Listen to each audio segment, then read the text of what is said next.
네, 박용찬 국민의힘 영등포을 당협위원장, 김성환 시사평론가 자리했습니다. 두 분 어서 오십시오. 예, 안녕하세요. 안녕하십니까? 예, 안녕하십니까. 네, 지금 보신 것처럼 법원에 윤 대통령이 도착을 했습니다. 이제 잠시 뒤 10시부터 공판 준비 기일과 구속 취소 신문이 함께 열리게 됩니다. 자, 두 분께서는 오늘 이제 있을 이 형사 재판에서 어떤 것들을 주목하시는지 이제 저희가 하나씩 좀 여쭤볼 텐데, 먼저 공판 준비 기일에서는 이제 어떤 것들을 좀 얘기를 하게 되는 걸까요, 오늘? 공판 준비 기일은 말 그대로 이 재판의 쟁점을 정리하고 증거를 정리하는 그러한 준비 단계라고 할 수 있겠죠. 그래서 본격적인 공판 기일 이전에 앞으로 진행될 그 공판 과정에 대한 준비 작업을 한다. 그렇게 보면 되겠고요. 그리고 오늘 동시에 또 구속 취소 신문도 열리지 않습니까? 예. 여기서 윤석열 대통령 측에서 이번 구속부터 또 구속 기소에 이르기까지 전 과정이 다 위법, 불법하다라는 사실을 특별히 강조해서 구속 취소를 반드시 달성하겠다라는 그러한 야무진 각오를 지금 다지고 있는 그런 상태입니다. 공판 준비 기일에서 말씀하신 것처럼 이제 쟁점과 증거들을 이제 준비를 하는 것인데, 어떤 부분들이 그러면 쟁점이 된다고 보면 되겠습니까? 일단 지금 헌법재판소 탄핵 심리하고 형사재판하고는 많이 다르다, 이걸 전제로 우리는 알아야 될 것 같고요. 그러니까 헌법재판소의 경우에는 윤석열 대통령이 계엄은 정당한 대통령의 통치권 행사다, 이렇게 주장을 하고 있고, 내란도 내란할 의사가 없었다, 이렇게 얘기를 하고 있거든요. 근데 형사재판은 지금 이제 내란죄로만 기소된 상황이기 때문에. 말씀 계속 이어가 보겠습니다. 네, 뭐 다시 정리해서 말씀드리면요, 일단 오늘 윤 대통령 측은 재판부에 출석을 해서 구속 취소 신문과 관련해서 집중적으로 얘기하지 않을까, 이렇게 생각합니다. 왜냐하면 변론 준비기일은 일종의 이제 그 쟁점을 정리하는 과정이지만, 그거는 추가로도 열 수도 있거든요. 그러니까 오늘 하루로 다 쟁점을 정리하기도 쉽지 않을 뿐더러, 그렇기 때문에 윤 대통령이 직접 있는 자리에서 대통령이 만약에 무언가의 부당성을 호소한다고 하면 구속의 부당성, 그리고 그 구속이 되기까지의 과정을 보면 일종의 공수처가 불법적으로 수사를 했다거나 또 불법적인 영장 집행을 했다거나 이런 부분에 대해서 집중적으로 문제 제기를 할 것으로 보입니다. 그리고 그 외에 만약에 윤 대통령 측이 일단 재판을 준비하는 절차에서 쟁점을 정리한다고 한다면, 그게 이제 계엄을 선포한다고 하는 행위를 볼 때 지금 내란 혐의와 관련해서 다투는 것이기 때문에 계엄을 모의하는 과정, 그리고 계엄 당시에 국회의원을 체포하라고 지시를 했는지 여부, 그렇게 함으로써 위헌 위법적인 행위가 있었는지 여부, 그리고 선관위에 군을 투입했는지, 그리고 계엄 이후에 뭐 이른바 이제 군 관계자나 이런 사람들을 회유하려고 시도했다고 하는 부분까지 있잖아요. 그러니까 그런 것까지 큰 덩어리로 쟁점들을 정리하는 작업들을 하지 않을까 싶습니다. 네, 어떤 부분이 주요 쟁점이 될 거라고 보십니까? 오늘은 역시 그 공판 준비 기일보다는 윤 대통령 측의 입장에선 구속 취소 신문에 상당한 노력을 경주할 것이다. 반드시 이 현재 불법 구금 상태에서 벗어나야 되겠다라는 그러한 지금 각오를 다지고 있고요. 지금 윤곽근 변호사도 지금 언급했듯이 오늘 있을 구속 취소 신문이 상당히 길어질 수도 있습니다. 윤석열 대통령이 직접 그 신문에 참여해서 본인의 입장을 소명하고 또 검찰 측의 입장을 또 들어보지 않겠습니까? 양측의 입장을 듣다 보면 상당한 시간이 걸릴 수도 있고, 그래서 이 구속 취소 신문이 오늘 최대 하이라이트가 될 것으로 예상이 되고요. 지금 윤 대통령 측에서는 우선 구속영장 발부 주체부터 문제 삼고 있는데요. 현재 공수처법 제31조에 따르면 공수처 검사가 기소하는 사건의 1심 재판은 서울중앙지방법원이 관할한다. 따라서 공수처가 서부지방법원에 구속영장을 청구한 것은 위법이다. 관할 규정을 위반한 위법이다. 이렇게 주장하고 있지 않습니까? 그리고 또 한 가지는 이제 공수처 수사가 완전히 불법이다라는 점을 강조할 것으로 예상되는데요. 검찰은 불소추 특권이 적용되는 직권남용 혐의는 적용하지 않고 지금 내란죄만 적용해서 기소하지 않았습니까? 그런데 당초 공수처가 수사를 시작할 때에는 직권남용 관련 범죄로 해서 내란 혐의를 수사한 것인데, 정작 기소할 때는 이 직권남용 혐의는 빼고 내란죄만 기소했다. 따라서 이건 주객이 전도된 그런 수사다. 다시 말해서 뿌리 없는 나무라는 비판을 받을 여지가 있다. 그러한 점을 또 강조할 것으로 예상되고요. 그런데 오늘 그 구속 취소 신문에서 가장 중요한 부분은 구속영장 기한이 만료된 상태에서 윤석열 대통령을 구속 기소했다라는 바로 그 점인데요. 예. 윤석열 대통령 측에서는 현재 불법 구금 상태라는 게 윤석열 대통령 측의 주장이고 윤석열 대통령 측에서는 이제 원래 구속 기한이 1월 24일 자정인데 그렇죠? 1월 24일 자정인데 체포 적부심에 걸린 시간만큼 구속 만료 시점을 늦춰지는 그러한 사정을 감안한다 하더라도 구속 기한은 1월 25일 밤 12시까지다라는 게 윤석열 대통령 측의 입장입니다. 예. 그런데 실제 검찰이 구속 기소한 시점은 그 다음 날인 1월 26일 오후 7시 아니었습니까? 따라서 이미 구속 기한이 만료된 이후에 구속 기소했으니까 이거는 불법 구금 상태다라는 게 윤석열 대통령 측의 입장입니다. 예, 지금 저희 화면 보여드리고 있죠. 조금 전 윤 대통령의 도착 모습과 지금 이 시각 윤 대통령 변호인단이 서울중앙지법에 들어가는 모습 보여드리고 있습니다. 조금 전 김계리 변호사의 모습도 있었고요. 지금 한 명씩 지금 법원 안으로 들어가고 있는 지금 이 시각 서울중앙지법의 모습을 보여드리고 있습니다. 지금 저희 말씀해 주신 부분들 가운데 그러니까 시간 계산에 오류가 있었다. 그러니까 구속 만료 시점이 틀렸다라는 부분을 이제 오늘 윤 대통령 측에서 상당히 강조할 것이다라는 부분들이 많이 전망이 되고 있는데 이 부분에 대해서 어떻게 좀 보고 계십니까? 윤 대통령 측이 그동안에 보여준 태도를 봤던 것처럼 윤 대통령은 모든 절차 하나하나를 다 시비 삼고 있는 거거든요. 그렇게 해서 대통령의 구속의 어떤 부당성을 좀 주장하려고 하는 것 같은데요. 그러니까 체포영장 발부하고 난 다음에 좀 체포 취소 신청을 했던 거잖아요. 일종의 체포 적부심을 신청을 했던 건데요. 그것도 법원에서 기각이 됐습니다. 근데 일반적으로 경찰도 마찬가지고 검찰도 하지만 날짜별로 기산을 합니다. 그러니까 이게 구체적인 시간이나 이렇게 만약에 구속 취소 결정을 내린다고 하면 그 시간을 계산해서 이때는 이제 풀어줘야 된다 이렇게 결정하는 것이 아니고요. 보통 이제 체포 적부심이 들어갔을 경우에 적부심이 있는 기간 동안에 날을 계산해서 그 날짜 기간 동안이 뒤로 체포 기간이 늘어나는 것으로 보통은 다 계산을 한다는 거예요. 이거는 법에 나와 있던 부분이기도 하지만 보통 경찰과 검찰들도 다 그런 방식들을 사용하고 있는 겁니다. 근데 윤 대통령 측은 그걸 마치 시간을 계산하는 것처럼 주장하고 있는 거란 말이에요. 그러니까 그런 부분들을 법원이 저는 받아들일 리가 없다. 받아들일 가능성은 매우 희박하다 이렇게 생각합니다. 예. 자, 그리고 또 하나 말씀하신 게 구속영장의 발부 주체에 대한 문제점도 지적을 할 것이다. 그러니까 오늘 구속의 부당성 자체 그리고 구속 과정의 부당성 이렇게 굉장히 세부적으로 나갈 것 같은데 각각에 대해서는 어떻게 생각하세요? 그것도 다 단계별로 법원이 판단을 해준 거잖아요. 예를 들면 윤 대통령 측이 아무런 문제 제기를 하지 않았다고 하면 모르겠는데 그동안에 계속 적부심을 신청했던 거 아닙니까? 체포의 부당성을 얘기하기도 했고 그때마다 법원은 번번이 다 윤 대통령 측의 주장을 기각했거든요. 그러니까 역시 마찬가지입니다. 지금도 법원에서 그때 이전의 법원의 결정을 존중할 수밖에 없는 상황이다라는 말씀을 드리고요.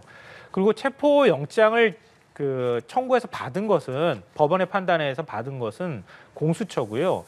최종적으로 구속 기소한 것은 검찰입니다. 그러니까 궁극적으로는 검찰이 그 부분에 대해서 책임을 져야 하는 부분이란 말이에요. 그러니까 검찰이 윤 대통령을 구속 기소하고 그리고 난 다음에 재판을 회부를 한 상황이기 때문에 그 부분에 대해서 검찰이 구속 기소한 것까지 이건 잘못된 것이다라고 따지는 것은 앞뒤가 좀 맞지 않다고 생각합니다. 그러니까 그리고 잘못됐다고 얘기할 때 공수처가 잘못한 것을 검찰이 잘못했다고 얘기하는 그것도 맞지 않다고 생각합니다. 예. 지금 화면에서 보여드리는 것처럼 이 시각 서울중앙지법의 모습입니다. 윤 대통령 측의 변호인단이 보안 검색을 거쳐서 이제 법원 내부로 들어가는 모습, 재판정 내부로 들어가는 모습을 보고 계시는데요. 앞서 윤석열 대통령 같은 경우에는 8시 55분경에 법원에 도착을 했습니다. 서울구치소에서 소송차를 타고 출발해서 비공개 경로로 서울중앙지법에 도착한 뒤에 구속 피의자 전용 통로로 법원에 서게 됩니다. 지금 보고 계시는 서울중앙지법의 모습은 윤 대통령 측 변호인단이 이제 내부로 들어가는 모습인데요. 윤 대통령 재판을 앞두고 법원 역시 보안 강화에 나섰습니다. 일반 차량 같은 경우에 전면 통제가 됐고 일부 출입구도 폐쇄가 됐는데요. 지금 보고 계시는 것처럼 보안 검색도 굉장히 철저히 이루어지고 있고 집회나 시위용품을 가지고 청사로 들어갈 수도 없게 됩니다.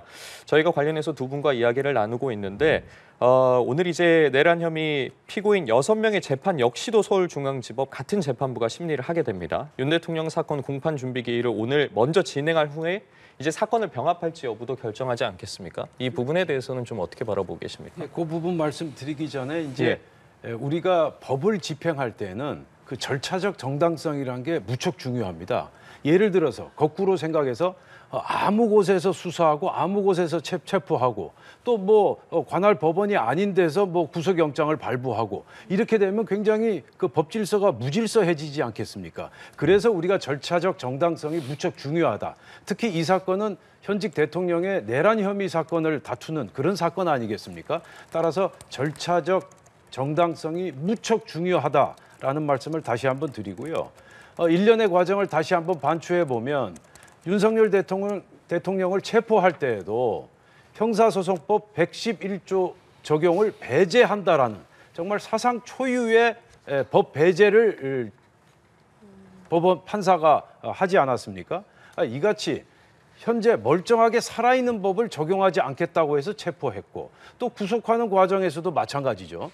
당연히 관할 법원인 서울중앙지방법원에 영장을 신청하면 되는데 서부지방법원에 별다른 특별한 사유 없이 영장을 신청했다. 이러한 부분도 절차적 정당성에 무척 위배되는 것이다. 그리고 아까 제가 말씀드린 것처럼 수사를 할 때에도 수사 시작은 직권남용으로 시작했는데 구속 기소할 때는 이 직권남용 혐의가 완전히 실종돼 버렸어요.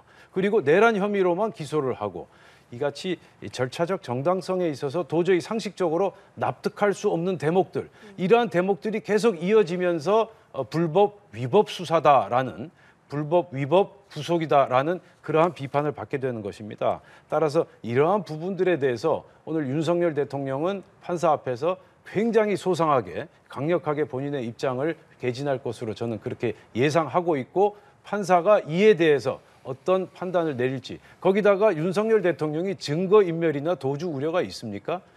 거의 제로 상태라고 볼 수 있는데, 이러한 상태에서 현직 대통령을 계속 구속시킬 필요가 있는지 그 부분에 대해서 검사 측과 검찰 측과 상당히 많이 다툴 것으로 예상됩니다. 그러니까 실제로 윤 대통령이 구속됐을 때도 지금 말씀하신 것처럼 대통령 신분인데 도주의 우려가 있느냐, 증거 이미 뭐 인물들 모두 다 수사받은 상황인데 인멸의 우려가 있느냐, 이런 부분들도 강조를 했는데 오늘도 이 부분도 얘기가 나올 것 같긴 하거든요. 그런 주장할 수 있겠죠. 근데 법원이 그걸 받아들일 가능성은 거의 없다 이렇게 생각합니다. 왜냐하면 그러니까 증거인멸부터 말씀드리면요, 대통령이기 때문에 증거인멸 가능성이 제일 높은 겁니다. 지금 김성호 차장의 경우에 지금 구속영장이 계속 검찰에서 반려가 되고 있는 상황이잖아요. 근데 왜 지금 경찰이 계속 압수수색을 요청을 했습니까? 그러니까 비화폰과 관련해서 서버 압수수색해야 된다고 하는 필요성 하나 하고요. 안가 CCTV 압수수색해야 된다고 얘기를 하잖아요. 계엄 모의 과정, 그리고 계엄이 있은 그 계엄 선포가 있기 전과 후 비화폰을 통해서 어떤 통화들이 이루어졌는지 확인할 필요가 있는 거 아닙니까 지금? 근데 그 부분에 대해서 계속 경호처가 지금 거부를 하고 있는 상황이에요. 그러니까 그런 것처럼 만약에 지금 경호처와 관련해서 대통령의 지위에 그대로 있는 상황에서 대통령이 체포되지 않는 상황에서 그대로 만약에 관저에 머무르고 있다고 하면은 증거인멸 가능성이 굉장히 높다 이렇게 볼 수 있고요. 또 현직 대통령이고 구속되지 않은 상황에서 만약에 지금 국무위원들도 역시 마찬가지지만 구속되지 않은 군 관계자들이 더 있단 말이에요. 이런 사람들하고 말을 맞출 가능성도 얼마든지 있는 상황이잖아요. 그렇기 때문에 구속 필요성이 더욱 있는 상황이다. 어쨌든 대통령의 직위는 그대로 유지하고 있는 상황이기 때문에 그 말씀 드릴 수 있고요. 그다음에 도주 가능성이 없다고 얘기를 하시는데요. 그러니까 우리나라 어떤 피의자도 다 마찬가지지만 법원이 발부한 영장 가지고 가서 체포하겠습니다라고 할 때 체포할 그 영장이 불법이니까 나 체포 안 당할 거야 얘기할 수 있는 사람이 과연 몇 명 되겠습니까?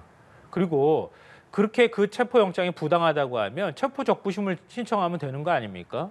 그런데 경호처 직원들을 마치 사병 부리듯 하면서 대통령이 오히려 총기를 준비하라고 했다고 하는 지시까지 그 증언까지 나올 정도로 그렇게까지 마치 저항하듯이 하는 모습을 보이는 것 자체가 도주 증거인멸, 도주의 우려가 있다고도 해석할 수 있는 여지가 충분히 있다고 생각합니다. 그런 점에서 윤석열 대통령 구속과 관련해서 증거인멸과 그리고 도주 가능성 이 두 부분은 다 저는 합리적으로 충분히 설명이 가능하다고 생각합니다. 예, 이러한 어떤 쟁점들이 상당히 이제 좀 첨예하기 때문에 윤 대통령도 오늘 직접 출석을 결정을 한 거라고 보면 되겠죠. 그렇죠. 이제 본인이 직접 나와서 도주 우려나 증거 인멸 우려가 없다라는 점을 강력하게 개진할 것으로 예상되고요. 윤석열 대통령이 증거 인멸 도주 우려가 있다. 물론 뭐 그렇게 주장할 수는 있겠지만 현실적으로 거의 불가능하다. 지금 뭐 소장님께서는 경호처 직원들을 사병처럼 부렸다고 하는데 그 대목은 제가 볼 땐 적절하지 않고요. 대통령 경호실 직원은 대통령을 경호하는 게 그게 공식 주된 업무입니다. 그런데 그걸 사병처럼 부렸다? 그렇게 보는 것은 좀 과도하지 않나 하는 생각이 들고요. 다시 한번 말씀드리지만 윤석열 대통령과 관련된 지금 주요 사령관급 지휘관들은 다 구속돼 있는 상태입니다. 지금 윤석열 대통령이 누구와 입을 맞추겠습니까? 그 영관급 장교하고 입을 맞추겠습니까? 뭐 그 하급 장교들하고 입을 맞추겠습니까? 그건 거의 불가능하지 않겠습니까? 그리고 실제 윤석열 대통령이 통화했던 주요 대상자들은 사령관급 그런 장군들이었다. 그러한 측면에서 지금 제3자와 입을 맞추거나 다시 이 사건을 뒤집어 엎는 그런 허위 진술을 도모할 가능성은 거의 없다. 저는 그렇게 보고 있고요. 그래서 오늘 그 구속 취소 신문에서 윤석열 대통령의 강력한 입장 개진이 무척 중요하고 그리고 판사 입장에서도 당초 구속 취소 청구 이후 일주일 안에 결론을 내도록 돼 있는데 판사가 이거 일주일 안에 결론 내릴 수가 없다.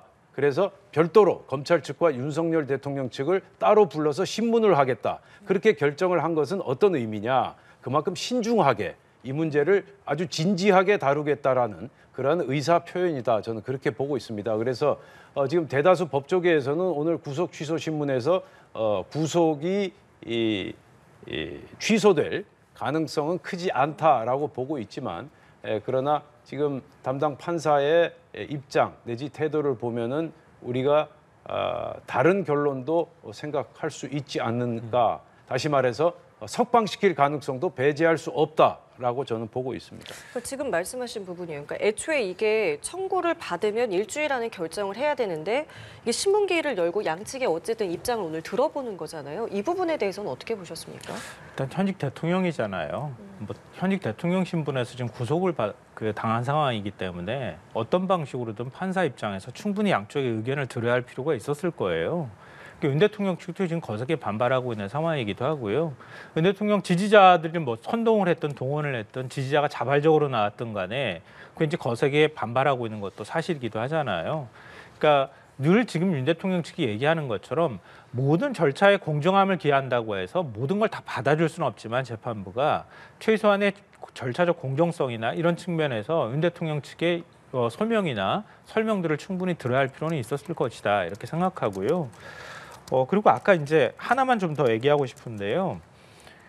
체포영장과 관련해서 구속영장과 관련해서 증거인멸 우려라든가 이 부분에 대해서 제가 말씀을 드려서 반박을 하셨는데요. 예를 들면 이런 거예요. 헌법재판이라고 하는 게 형사재판하고는 다르긴 하지만 헌법재판소에서 탄핵 심리할 때 증인들이 나왔잖아요. 근데 증인들 가운데 검찰 조사 과정에서 진술한 내용과 완전히 배치되는 주장들을 한 사람들이 여러 명 있어요. 그러니까 예를 들면 이상민 전 행안부 장관 한번 보십시오. 검찰 수사 결과하고 정반대 얘기를 하다시피 얘기를 했단 말이에요. 그리고 이진우 수방사령관도 역시 마찬가지고요. 여인영 전 방첩사령관도 마찬가지입니다. 그러니까 물론 자기가 증언을 했을 때 형사재판에 불이익이 있을까 봐 한 것도 있지만 그러니까 자신의 말을 바꾼 것도 있지만 아예 말을 정반대로 한 경우도 있단 말이에요. 그러니까 그런 경우처럼 만약에 윤 대통령이 구속되지 않은 상태에서 그대로 대통령 직위를 유지한다고 하면 대통령이 만약에 헌재에서 파면되지 않고 돌아온다고 가정을 해보십시오. 그러면은 지금 구속되어 있는 군 관계자들이 전부 다 진술을 바꿀 가능성이 있지 않겠습니까? 재판받는 과정에서. 그럼 윤석열 대통령은 공판 중심주의 때문에 무죄가 될 가능성도 있는 거예요. 그런 측면에서 윤 대통령하고 어떤 방식으로든 회유가 있을 가능성, 그 가능성을 염두에 둔다는 말씀을 드린 겁니다. 예. 자, 이렇게 해서 이제 10시부터 이제 두 가지에 대해서 공판 준비 기일과 구속 취소 신문이 이제 진행이 되는데 앞서 이야기를 드렸습니다만 오늘 이제 3시에는 헌법재판소에서 탄핵 심판이 있기 때문에 아까 윤 대통령의 변호인단이 이런 이야기를 했습니다. 이게 지금 시간이 촉박해서 영향이 있을 가능성도 있다라고 했는데 오늘 이 오전에 있는 이 재판, 형사 재판 같은 경우는 얼마나 걸리는 걸까요? 오늘 그 공판 준비 기일 재판은 시간이 그리 길게 걸리지는 않을 것이다. 그런데 이제 구속 취소 신문이 상당히 시간이 걸릴 것 같고요. 예. 그리고 이제 오후 3시부터 지금 헌법재판소로 넘어가지 않습니까? 그렇죠. 그래서 그 전에 끝낼 수 있을 것인가? 물론 뭐 시간이 그렇게 짧은 시간은 아니기 때문에 시간 간격이 상당히 되기 때문에 구속 취소 신문을 종료할 수 있겠지만 구속 취소 신문에 상당한 공을 들이고 있는 윤석열 대통령 입장에서는 구속 취소 신문에 상당히 많은 시간을 할애하고 싶을 것이다. 그렇게 볼 수가 있겠고요. 헌법재판소 같은 경우 오후 3시에 한덕수 총리 그리고 예. 오후 5시에 그 홍장원 제1차장 그리고 오후 7시에 누구죠? 조지호 청장 예, 나오죠? 조지호 경찰청장. 예. 이렇게 순서대로 진행이 되지 않습니까? 따라서 오늘 하이라이트는 구속 취소 신문이 될 것이고 그리고 오후 3시부터 시작되는 제10차 헌법재판소 탄핵 심판 변론 기일이 최대 하이라이트가 되지 않겠나. 특히 오늘 조지호 경찰청장의 증언이 상당히 주목된다. 저는 그렇게 보고 있습니다. 예, 말씀해 주신 것처럼 오늘 오전에 10시부터 이제 형사재판 첫 공판 준비 기일이 열리고 그다음에 이제 구속 취소 신문이 진행이 되게 됩니다. 헌법재판소에서도 이와 같은 일정을 고려를 해서 당초에 오후 2시에 예정돼 있던 변론 기일을 3시로 1시간 늦춰졌단 말이지 않겠습니까? 네. 오늘 좀 얼마나 걸리고 그 전에 끝나서 충분히 넘어갈 수 있는 시간이 될 거라고 보십니까? 어느 정도나 충분하다고 예상하세요? 봅니다. 왜냐하면 헌법재판관들이 다 판사 출신이잖아요. 판사 경력이 수십 년씩 되는 분들이에요. 그러니까 변론 준비 기일에 양쪽의 주장을 정리한다 하더라도 그렇게 오래 걸리지 않는다는 걸 알고 있는 거고요. 그러니까 구속 취소 신문의 경우에도 아무리 법리적인 어떤 근거를 대면서 자신의 주장을 한다 하더라도 그걸 어떻게 몇 시간 동안 얘기를 할 수 있겠습니까? 지금 저희도 찬반에 대한 얘기를 하고 있지만 양쪽의 얘기를 들었을 때 아무리 길어봐야 몇십 분씩이면 충분하거든요. 그러니까 얘기를 길게 하는 게 중요한 게 아니라 얼마나 핵심적인 내용을 잘 판사한테 전달하는가가 중요한 게 아니겠습니까? 그러니까 얘기를 계속 돌려가면서 반복적으로 하는 것은 의미가 별로 없는 것이니까요. 아무리 그 두 가지를 다 합한다 하더라도 헌법재판소에서도 지금 오히려 오늘 이제 증인 신문을 시간을 좀 늦춰준 것도 그런 부분에 대한 우려를 좀 반영한 것이다. 이 정도 반영했으면 이 정도 시간이면 충분하다라고 판단을 했기 때문에 그렇기 때문에 오늘 굳이 변론기를 잡았다 이렇게 보입니다. 시간까지 늦춰줬다고 생각하고요. 그러니까 별 지장이 없을 거라고 봅니다. 오늘 이제 석방이 만약에 되지 않는다고 했을 때 앞서 사실 보석 청구 가능성도 나오지 않았겠습니까? 이 두 가지를 두고 여러 예측이 나왔던 상태인데 그렇다면 보석 청구를 한 가능성에 대해서는 어떻게 바라보십니까? 그렇죠. 그거는 이제 두 번째 세컨드 초이스겠죠. 예. 일단 구속 취소를 청구하고 그게 받아들여지지 않으면 이제 보석을 신청하는 그 단계로 들어가겠죠. 그래서 일단 윤석열 대통령 측 입장에서는 구속 취소를 왜 하느냐, 구속의 부당성 그리고 공소 즉 기소의 부당성을 국민들에게 알린다는 그러한 포석도 깔려 있다. 저는 그렇게 보고 있고요. 그래서 일단 구속 취소라는 게 사실상 지금 많이 사실 실시돼 오던 그런 법적 제도적 장치는 아닌데 윤석열 대통령 측에서 구속 취소라는 선택을 한 데에는 그 같은 명분과 이유가 있다라는 말씀을 드리고요.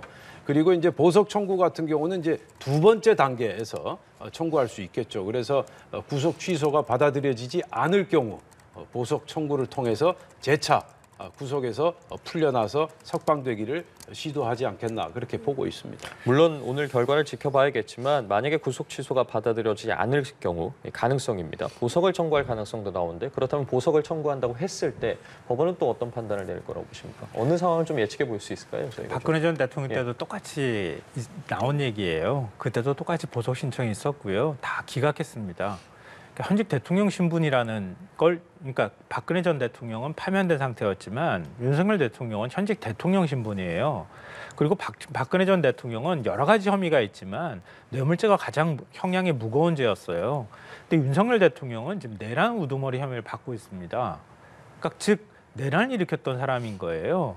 그러니까 혐의 내용만 본다면 이렇게 내란을 일으켰던 사람을 다시 보석으로 풀어주면 어떤 일이 벌어질지 모르는 불안정한 상황이 되는데 어떻게 보석으로 풀어주겠습니까? 그리고 보석 신청을 한다는 것도 헌법재판소 탄핵 심리도 끝나지 않은 상황이기 때문에 이런 상황에서 그러니까 그 어떤 결정도 나지 않은 상황에서 대통령을 그냥 풀어줘가지고 보석으로 풀려난 상태에서 재판을 받게 해준다? 좀 상상하기 어려운 일입니다. 일반적으로 법원에서 이런 경우에 보석 받아들일 가능성은 거의 없다고 봅니다. 이건 어떤 법률가를 물어봐도 다 마찬가지 대답을 할 거라고 생각합니다. 예, 알겠습니다. 지금 예. 내란 혐의를 거의 단정하고 생각한다면 그런 논리가 가능하겠지만 지금 윤석열 대통령 같은 경우는 내란 혐의가 적용되느냐 또 재판에서 소명되느냐 하는 지금 법적인 다툼을 하고 있는 과정인데 내란 혐의가 있는 사람은 절대 불구속 상태에서 재판을 진행해서는 아니 된다? 그건 논리적으로 맞지가 않죠. 내란 혐의가 있다고 주장하는 건 민주당이나 민주당과 뜻을 같이 하는 그러한 이제 국민분들의 생각이고 내란 혐의가 적용될 수 없다라고 생각하는 국민들도 많고 법조계에서도 그런 시각이 많습니다. 따라서 내란 혐의를 다투고 있긴 하지만 그렇다고 내란 혐의가 지금 확실하다라고 단정을 하고 지금 재판을 진행한다. 그래서 구속을 반드시 시켜야 된다. 그렇다면 지금 윤석열 대통령이 제2, 제3의 내란을 일으킬 가능성이 있다고 보는 겁니까? 현실적으로 그게 가능하다고 보십니까? 지금 주요 사령관들 전부 구속돼 있는 이런 상태에서 제2, 제3의 내란이 가능하다고 보십니까? 정말 비현실적인 상상을 전제로 하고 지금 그렇게 말씀을 하신다면 굉장한 유감이다라는 말씀을 드리고 싶습니다. 근데 윤석열 대통령은 민주주의 헌정 질서를 무너뜨리려고 시도했던 거예요. 그거는 법률적으로 따지는 문제를 넘어서서요. 윤석열 대통령이 계엄 선포한 직후에 국회에 계엄군이 투입되고 선관위에 정보사 방첩사 군인들이 가고 그리고 선관위 서버 있는데 보존되어 있는 곳에 들어가 가지고 서버를 확인하고 이런 과정들을 통해서 다 영상으로 남아 있고요. 국민들이 보고 있습니다. 그거를 내란으로 규정할 거냐, 규정하지 않을 것이냐 이런 문제를 떠나서요. 계엄 선포하고 난 다음에 국민들이 극도의 공포에 휘말려 있었다고 하는 사실만 봐도 알 수 있지 않겠습니까? 그러니까 그거를 법률적으로 판단하는 건 법률가의 몫이라고 두고요. 국민들은 그것 자체도 용납할 수 없는 겁니다. 그 행위 자체가 일종의 국가 헌법기관의 기능을 정지시키려고 시도했다고 하는 그것을 그냥 국민들한테 보여준 거나 다름이 없습니다. 그러니까 윤석열 대통령을 풀어주는 것, 헌법재판소에서 만약에 파면 결정이 나면요. 파면 결정을 했다는 뜻은 결국 윤 대통령이 선포했던 계엄이 위헌 위법하다고 판단했다는 거거든요. 그러니까 그 얘기는 내란 혐의로 연결이 되든 안 되든 간에 군 투입의 부당성 이런 것들을 다 판단했다는 뜻이 되는 거예요. 그랬던 당사자를 형사재판을 한다고 해서 다른 국민들도 마찬가지지만 우리 보석으로 풀어줘도 될 것 같습니다. 그래서 재판받게 해줘도 되겠네요. 이렇게 법원이 판단하겠습니까? 그리고 모든 국민들이 다 형사재판으로 피의자 신분이 된다 하더라도 다 보석으로 나옵니까? 그것도 사실 아니잖아요. 그러니까 그런 방식으로 끊임없이 일종의 윤석열 대통령의 주장을 합리화하려고 하는 주장을 끊임없이 하면서 일종의 선동을 하고 있다 저는 판단하고 있고요. 그러니까 그런 선동이 어느 시점쯤 지나고 나면 국민들 사이에선 더 이상 받아들이거나 용납되지 않을 것이다라고 생각합니다. 예, 알겠습니다. 제가 다시 한번 말씀드리지만 비상계엄은 곧 내란이다라는 그런 등식을 놓고 말씀하시면 그건 논리적으로 가능하겠죠.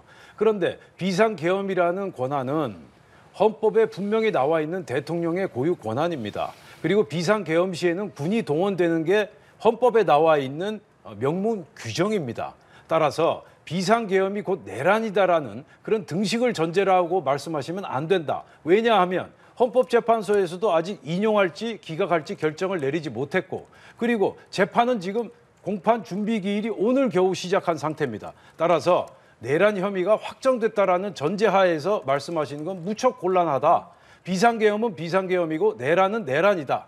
비상계엄과 내란은 서로 다른 것이다라는 말씀을 다시 한번 제가 강조해서 드리고 싶습니다. 예, 알겠습니다. 두 분과 이야기를 나누고 있는 와중에 이제 10시 5분을 지나고 있는데요. 서울중앙지법에서 윤 대통령 내란 혐의의 첫 형사 재판도 이제 막 시작이 됐다는 소식이 들려왔습니다. 윤석열 대통령도 피고인석에 착석을 했는데 정장 차림에 빨간색 넥타이를 맨 것으로 전해졌습니다. 지금 이 시각 내란 혐의 첫 공판 준비 기일이 서울중앙지법에서 진행이 되고 있는데요. 공소사실 인정 여부가 진행이 되고 있고 윤 대통령 측에서는 기록을 검토하지 못했다라고 이야기한 것으로 전해집니다. 그리고 이어지는 소식에 따르면 검찰에서는 방어권 보장을 위해서 관련 자료를 제공했다라고 이야기를 했고 서증 자료만 230권, 7만 페이지 분량이라고 이야기한 것까지 저희 스튜디오로 지금 전해지고 있습니다. 자, 이렇게 윤석열 대통령 오늘 오전에 서울중앙지법에서 일정을 마무리한 뒤에 이제 오후 3시에 있을 헌법재판소 10차 변론 기일에 출석을 할 것으로 보입니다. 뭐 구체적으로 어떤 방식으로 몇 시에 어떻게 이동할지에 대해서는 지켜봐야겠지만 이 자리에서 또 출석하는 첫 번째 증인이 한덕수 국무총리입니다. 한 총리 같은 경우에는 어제 이제 탄핵 심판을 또 진행이 되지 않았겠습니까? 관련해서 국회 측에서도 여러 주장을 했고 계엄을 묵인하고 방조했다, 즉각 파면해야 한다 입장을 보였고 한 총리 측에서는 대통령을 설득하려 했는데 설득하지 못했고 군 동원 등에도 전혀 관여하지 않았다라고 주장을 했거든요. 이런 부분이 오늘까지도 좀 이어질 거라고 보십니까? 어제 발언에 대해서는 어떻게 들으셨습니까? 일단 두 갈래일 거예요. 윤 대통령 측에서는 왜 계엄을 선포할 수밖에 없었는가, 그 정당성을 찾기 위해서 한덕수 국무총리를 상대로 해서 야당에 의회 독재를 했다, 이런 부분들을 계속 이제 끊임없이 뭐 예를 들면 예산을 삭감했다든가 뭐 탄핵안을 계속 발의했다든가 이런 부분들을 강조하는 질문들을 끊임없이 할 가능성이 높아 보이는데요. 근데 그거는 사실은 헌법재판소 탄핵 심리하고 핵심적인 내용하고 별로 관계가 없어요. 제가 볼 때는. 왜냐하면 앞서도 말씀하셨던 것처럼 그러니까 개헌법상으로도 그렇게 돼 있고 헌법에도 그렇게 돼 있지만 전시사변, 그에 준하는 사태가 발생했을 때나 계엄 선포가 가능한 겁니다. 예를 들면 대한민국에 국지전이 발생하거나 그런 상황이 돼야 계엄 선포가 가능하다는 뜻이에요. 근데 지금 그런 상황이 아니잖아요. 그러니까 계엄의 어떤 정당성을 얘기할 때 야당이 의회 폭거를 했다? 그럼 다수결주의가 사라지게 되잖아요. 그런 부분들을 명분으로 내세우는 것은 재판관들을 이렇게 설득할 수 있는 좋은 방법은 아니라고 보고요. 그러니까 국회 측에서는 또 반대의 전략들을 사용할 거예요.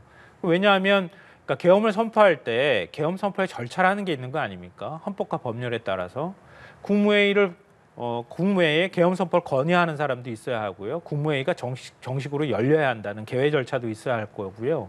안건 번호도 부여해야 될 거고, 안건을 상정하는 과정도 있어야 할 거고, 그러고 난 다음에 끝나고 나면 의결 절차가 있고 그 다음에 부서를 해서 전부 그 부분에 대한 서명을 하는 작업도 있어야 되는데 지금 한덕수 국무총리 스스로가 뭐라고 얘기합니까? 국무회의는 절차적 실체적 결함이 있다고 얘기를 하고 있잖아요. 다른 국무위원들도 똑같이 그렇게 얘기를 합니다. 지금 오늘 한겨레신문이 보도했던 것처럼 국무위원들이 8명이 당시에 계엄 선포에 반대했다고 하고요. 7명이 이건 문제가 있다라고 지금 얘기를 하고 있다는 겁니다. 그 부분에 대해 그것 자체만으로도 사실은 계엄 선포의 위헌성, 위법성이 성립이 되는 거란 말이에요. 그러니까 국회 측은 그런 부분에 대해서 집중적으로 얘기할 거고요. 하나 덧붙이자면 계엄 문건도 지금 논란이 되고 있지 않습니까? 윤 대통령은 포고령 선포가 나중에 계엄 해제할 거니까 그냥 형식적으로 했다. 그리고 포고령에 국회 기능정지에 관한 부분들이 담겨 있는데도 그냥 알고 있었지만 넘어갔다, 이런 식의 주장을 하고 있단 말이에요. 근데 지금 포고령이 실제 실행이 되려고 했다고 하는 게 확인이 된 거고, 국회 단전을 통해 가지고 실제 일부는 실행이 됐다는 게 확인까지 된 거 아닙니까? CCTV로. 그러니까 한덕수 총리한테도 계엄 문건을 줬다고 하는 거고, 한 총리는 보지 않고 주머니에 넣어놨다고 얘기를 하고 있단 말이에요. 그러니까 그거는 일정하게 실행할 의지가 있었다고 볼 수 있는 것이기 때문에 국회 측은 그런 부분에 대해서 좀 더 집중해서 질문할 가능성이 높다라고 생각합니다. 예, 질문 드린 것처럼 어제 이제 한덕수 총리에 대한 탄핵 심판이 있었고 90분 정도 걸렸습니다. 그렇죠. 변론 같은 경우에. 예. 어제 나왔던 발언들이라고 해야 될까요? 뭐 국회 측의 주장이라던가 한덕수 총리의 발언들에 대해서는 어떻게 들으셨는지 좀 여쭤보겠습니다.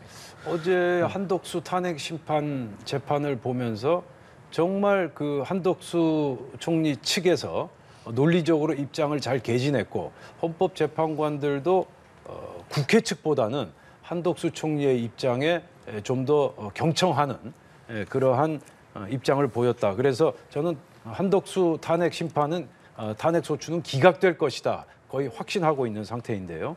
좀 조목조목 좀 따져보면요. 내란 행위 묵인 방조 공모했다. 이게 이제 첫 번째 사유인데요. 한덕수 총리는 비상계엄을 적극 반대했었습니다. 그리고 비상계엄군 동원에 관여한 바가 전혀 없었고요. 그렇다면 충분히 이제 이건 소명이 되는 사항이다. 두 번째, 국회 추천 헌법재판관 임명을 거부했다. 이 부분도 역시 마찬가지죠. 여야 합의가 없는 재판관 임명은 우리 헌정사에 전례가 없다라는 게 한덕수 총리의 입장이었고 상당한 설득력이 있다. 세 번째, 내란 상설 특검 추천을 의뢰하지 않았다. 이 부분 역시 마찬가지죠. 여야 합의 없는 사실상의 야당만의 특검 추천은 위헌 소지가 다분하다. 그렇게 볼 수밖에 없고요. 김건희 특검 그리고 최상병 특검 특검법을 거부했다라는 게 탄핵 소추 사유인데요. 예. 이것도 마찬가지죠.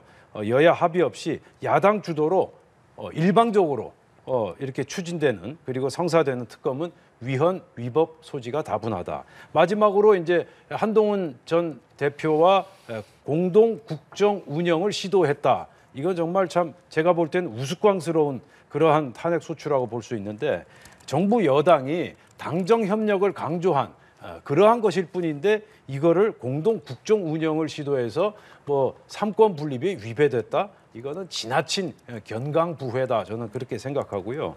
그리고 이제 마지막으로 제일 중요한 것은 우원식 의장이 한덕수 총리에 대한 탄핵 소추안을 표결할 때 예. 200석으로 하느냐 150석으로 하느냐 이 부분을 전혀 국회의원들 특히 국민의힘 측과 상의 없이 일방적으로 결정해서 150석을 강행 추진했다. 이 부분인데 어제 헌법재판소 재판 과정에서도 정영식 재판관이 언급하지 않았습니까? 그 국회 측에 물어봤어요. 한덕수 탄핵 의결 정족수는 왜 표결로 결정을 하지 않았느냐? 이게 150석이냐, 200석이냐 이 부분이 굉장히 논란의 소지가 있다면 우원식 의장이 이 부분마저도 표결을 통해서 결정을 했어야 하지 않느냐라는 그러한 이제 주장을 개진했고 이에 대해서 국회 측에서 제대로 답변하지 못했다. 따라서 지금 실체적, 절차적으로 지금 모든 한덕수 총리에 대한 탄핵 소추 과정은 위헌, 위법했다. 저는 그렇게 보고 있고요. 따라서 윤석열 대통령에 대한 탄핵 심판보다 훨씬 빨리 지금 한덕수 총리에 대한 탄핵 심판이 내려질 것으로 예상되는데 거의 100% 기각될 것으로 저는 확신하고 있습니다. 근데 지금 한덕수 국무총리의 탄핵 심판 쟁점을 정리해 주셨는데요. 예. 아까 질문의 요지는 오늘 윤석열 대통령 탄핵 심판에 한덕수 국무총리가 증인으로 나와서 어떤 얘기를 할 것인가 이 부분에 대한 게 질문 요지였다고 생각이 드는데요. 그러니까 어제 이제 어제 얘기 또 말씀하셨으니까요. 어제 한덕수 총리가 비상계엄에 대해서 윤석열 대통령이 어떤 계획을 가졌는지 사전에 알지 못했고 대통령이 다시 생각하도록 최선을 다했다. 이렇게 말한 요 내용이 비상계엄이 위헌 위법하다는 걸 이미 인정한 것이나 다름이 없다고 저는 생각해요. 왜냐하면요. 계엄을 선포할 정도로 대한민국 상황이 위급해요. 만약에 야당이나 민주당이 의회 독재를 했고 그 정도 긴박한 상황인데 대통령은 아는데 국무총리는 모릅니까? 대한민국이 지금 이렇게 큰 혼란이 발생할 만큼 위급한 상황인데 대통령은 위급하다고 느끼는데 국무총리는 위급하다고 못 느끼는 이 상황을 어떻게 설명할 겁니까? 그러니까 여기도 마찬가지고요. 다시 생각하도록 최선을 다했다 이 말은요. 윤 대통령이 국무회의 6명 불러놓고 계엄 선포 얘기하고 그냥 바로 끝내려고 했다는 거 아닙니까?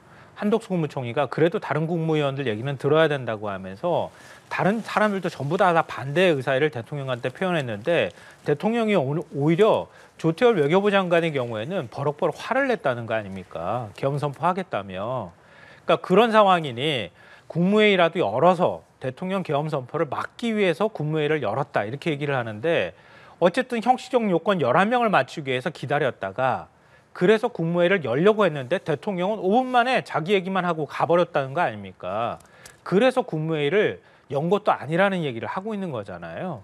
그 얘기를 어제 자신의 탄핵 심판에 가서 재판장에서 얘기를 한 거란 말이에요. 그러니까 오늘도 똑같은 기조를 유지한다고 하면 윤 대통령은 결코 유리하지 않은 증인을 채택하자고 주장한 사람이 되는 것이다라고 생각합니다. 알겠습니다. 질문을 드리기 전에 지금 예. 지금 상황을 좀 정리를 좀 해드려야 될 것 같아서요.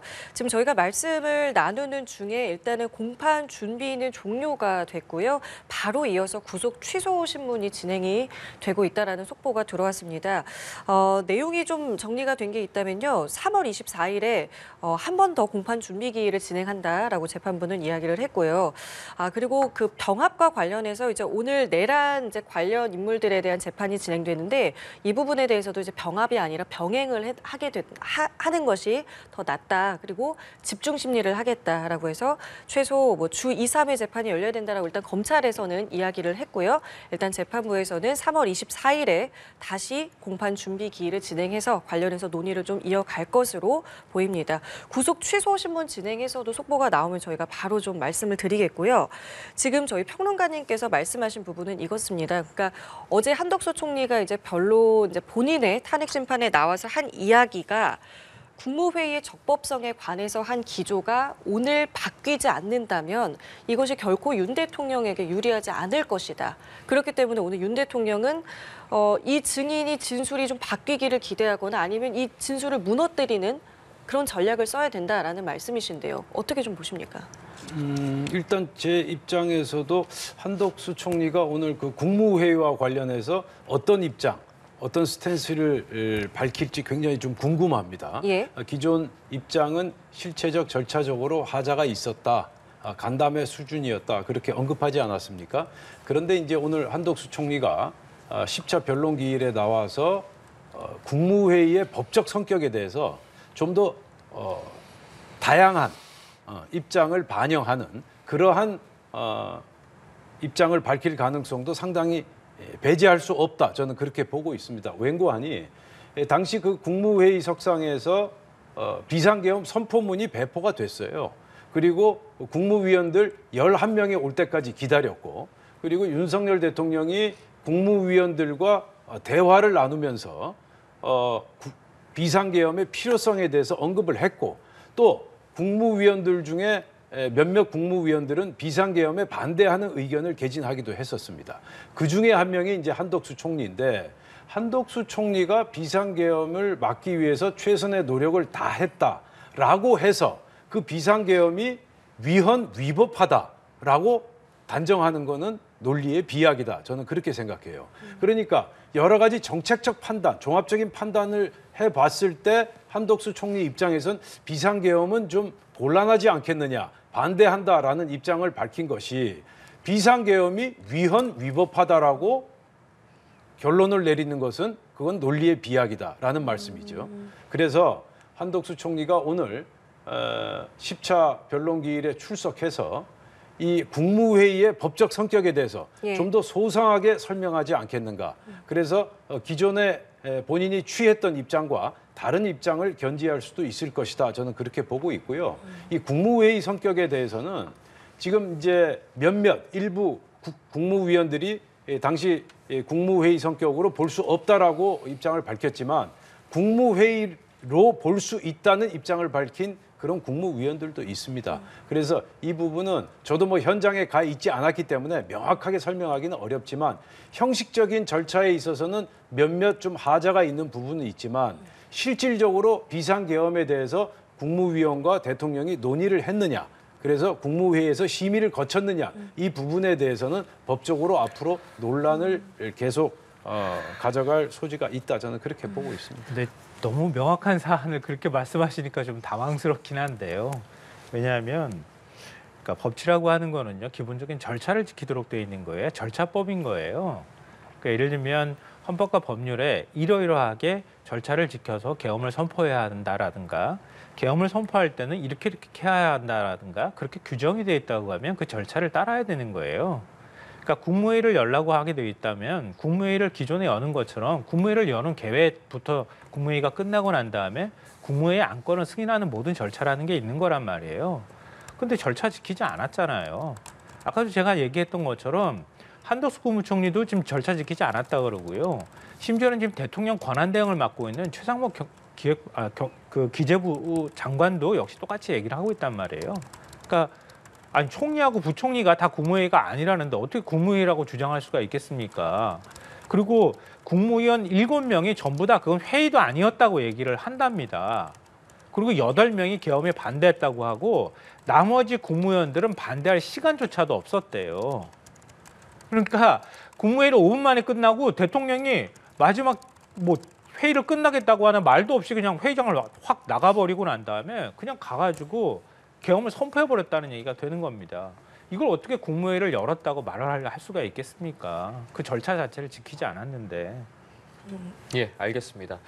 관련해서 오늘 이제 오후 3시에 또 한 총리가 어떤 이야기를 할지에 대해서는 좀 지켜봐야 할 것 같고요. 일단 지금 앞서 저희가 전해드린 것처럼 10시부터 내란 혐의 첫 형사 재판이 진행이 되고 있습니다. 지금 상황으로서는요, 10여 분간 진행된 이제 내란 혐의의 첫 공판 준비는 종료가 됐고 이제 구속 취소 신문이 진행되고 있는 것으로 전해지는데 윤 대통령 측에서 구속 취소 신문에 대해서 PPT를 준비해서 발표를 하고 있다는 소식까지 들어와 있습니다.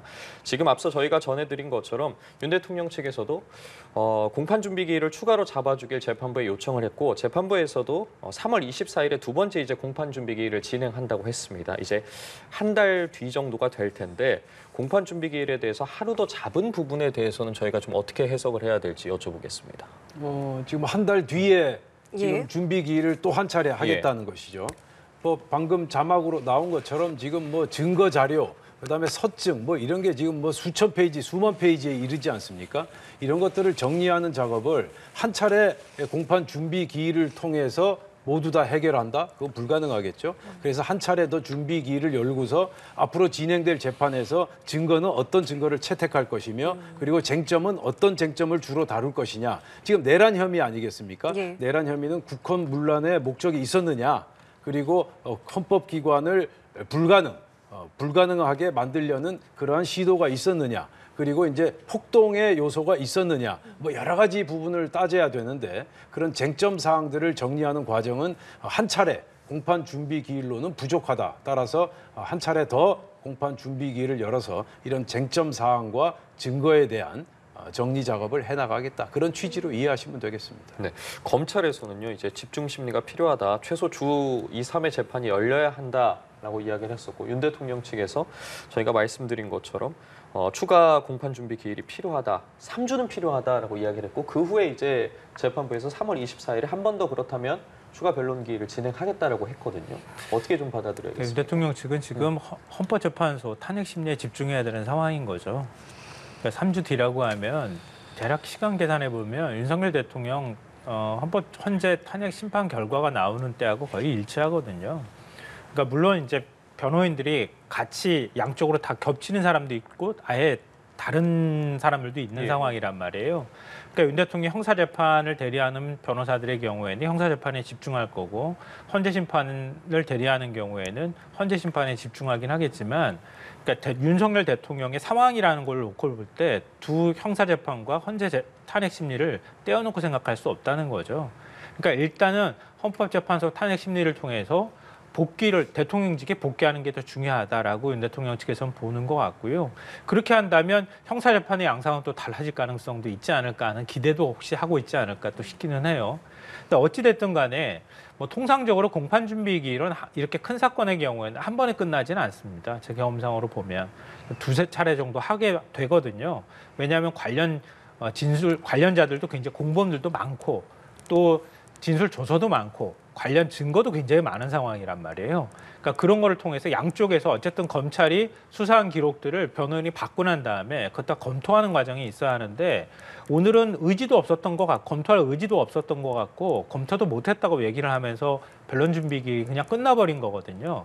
그러니까 다음번 날짜를 잡아서 만약에 쟁점을 정리한다고 하면 준비를 충분히 한 상태에서 하겠다라는 뜻에서 좀 기간을 한 달 정도 뒤로 밀어놓고 지금 잡은 것 같아요. 그리고 오늘은 앞서 저희가 말씀드렸던 것처럼 구속 취소 신문에 집중하겠다고 하는 기본 전략을 갖고 나온 거 아닌가 싶은데요.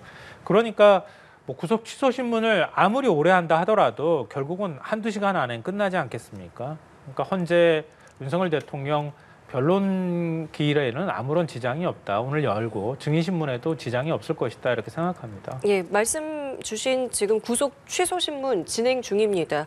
윤 대통령 측에서는 PPT를 준비해서 발표를 하고 있고요. 구속의 기소 과정에 대한 문제를 제기하고 있다라는 속보까지 들어왔습니다.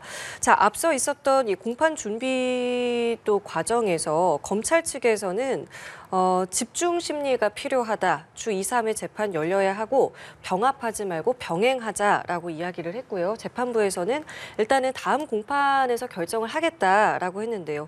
이 부분에 대해서는 어떤 의견 갖고 계십니까? 이제 검찰 측에선 최대한 신속하게 효율을 강조했더라고요. 예, 가고 싶은 거죠. 그러니까 병합하지 않고 병행하자. 이게 비슷한 말 같지만은 굉장히 다른 이야기거든요. 병합할 경우는 이제 다른 사건과 얽히고 설켜가지고 예. 그 진행 속도가 늦어질 수밖에 없겠죠. 그런데 병합이 아닌 병행을 할 경우 지금 윤석열 대통령 사건만 별도로 빨리 진행할 수 있는 그런 이제 효율을 지금 꾀하겠다라는 생각인데 그건 이제 검찰 측의 입장이고 재판부에서 과연 어떻게 결정할런지 그건 좀 더 지켜봐야 되는 상황이고 지금 윤석열 대통령 입장에선 최대한 신중하게 진중하게 좀 재판 절차를 진행하고 싶다라는 게 아마 윤석열 대통령의 입장으로 저는 알고 있고요.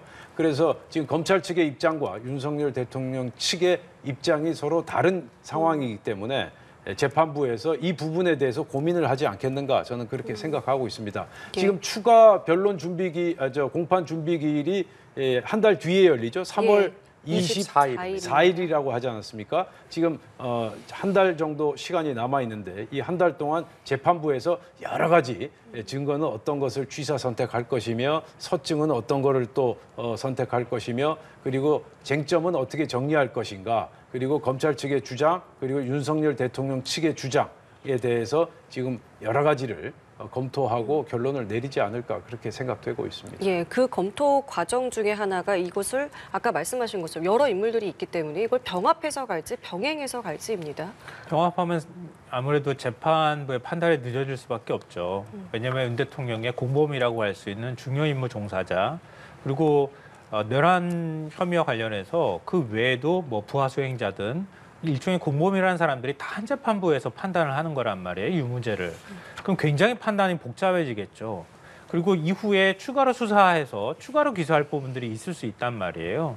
예를 들면 윤 대통령 파면을 당하고 난 다음에는 직권남용뿐만 아니라 여러 혐의들을 더 추가로 적용하게 될 가능성이 매우 높거든요. 근데 그런 경우에 내란 수사도 끝나지 않은 상황에서 공범들과 대통령을 한 재판부가 담당해서 한꺼번에 어떤 판단을 내린다. 사건 그 재판부의 판단도 길어지고 굉장히 복잡해질 가능성이 많다. 그러면서 검찰이 얘기하는 것처럼 집중 심리가 필요하다고 하는 것처럼 그러면 재판부의 판단이 늦어지면 늦어질수록 만약에 대법원까지 간다고 가정하면 이게 몇 년 갈지 모르는 재판이 되는 거란 말이에요. 그런 면에서 내란죄 혐의와 관련되는 재판은 최대한 신속하게 판단하도록 하는 게 사회 혼란의 측면에서도 마찬가지고요. 검찰 입장에서도 역시 마찬가지로 빨리 재판이 진행되는 것이 맞다 이렇게 본 것 같고요. 그렇기 때문에 병행심리라고 하는 의미는 윤석열 대통령 사건을 하나로 떼내고 윤 대통령과 관련돼 있는 내란 우두머리 혐의를 따로 재판부에서 판단하고 나머지 내란 중요임무 종사자나 내란 공범들에 대한 판단들은 다른 재판부에서 할 수 있도록 하는 그런 방법들을 찾는 게 좋겠다는 의견을 밝힌 것으로 보입니다. 예, 알겠습니다. 그리고 이제 구속 취소 신문이 지금 진행이 되고 있습니다. 내란 혐의 첫 공판 준비가 종료된 이후에 구속 취소 신문이 진행이 되면서 윤 대통령 측이 PPT를 준비해서 입장을 피력하고 있는 상황인데 전해지고 있는 내용을 살펴보면요. 윤 대통령 측에서는요.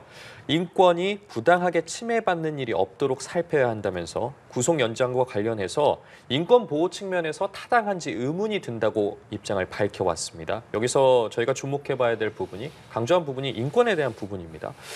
이 부분에 대해서는 좀 저희가 어떻게 봐야 될까요? 지금 대한민국에서 인권을 제일 보호받고 있는 사람이 윤석열 대통령 아닌가요? 제가 볼 땐 그런데요. 일반적인 피의자가 윤 대통령처럼 저런 대우를 받을 수 있습니까? 뭐 심지어는 공휴일까지 다 특별 조건이 다 가능한 상황이란 말이에요. 그러니까 이런 사람이 대한민국에 과연 몇 명 되겠습니까? 그리고 윤 대통령처럼 본인이 어떤 불법 부당하다고 생각하는 것들에 대해서 실제로 물리적으로 체포영장 막은 것처럼 그렇게도 지금 할 수 있는 상황이고요. 헌법재판소 갈 때도 현직 대통령 신분 다 예우받고 있는 상황이고요. 현재 재판정에 심판정에 출석해서 거기에 들어갈 때도 아니 피의자가 분장까지 다 받고 헤어 메이크업까지 다 하고 들어가는 사람도 대한민국에 누가 있겠습니까?